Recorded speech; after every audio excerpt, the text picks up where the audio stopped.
বৰ ধুনীয়া হৈ গ'লি কেতিয়া ল'লি ল'লো ৰ মই এডভাৰটাইজত দেখিয়ে আছিলোঁ লৈ ল'লি ন কাম কৰে কেনেকৈ তই গুৱাহাটীত কি কাম কৰ মোকো এটা দেচোন হেই তই এইবিলাক কাম কৰিব নোৱাৰিবি মোৰ কাম একেবাৰে ৰাতিপুৱা উঠাৰ পৰা একে শোৱালৈকে মোৱেই গোটেইখিনি মই মালিক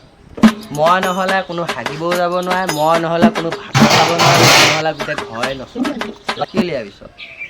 কিমান এইবিলাক কাম বা হ'ব দে তোক এটা মই চাই দিম নোচোৱা নহয়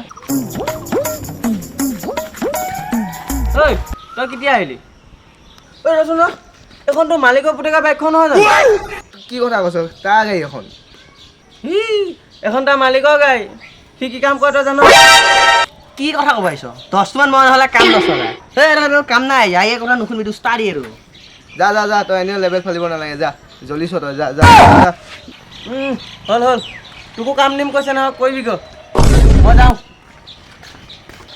এইবিলাক ধান্দা নাগিবি এনেই লেবেল ফালি আছে মই তোক কাম দিম বুলিছোঁ তেতিয়া দিমেই বাইকখন বহুত কষ্ট হৈ লৈছোঁ ঠিকে আছে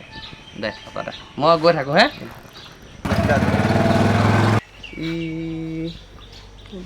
বহুত ডাঙৰ মানুহ দেই এইটো ই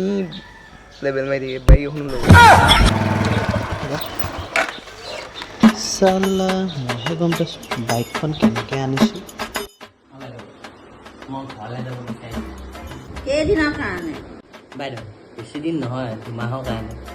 দুদিনৰ কাৰণে যা 2 দিনৰ কাৰণে দিছিলোঁ যে বাইকখন যাওঁ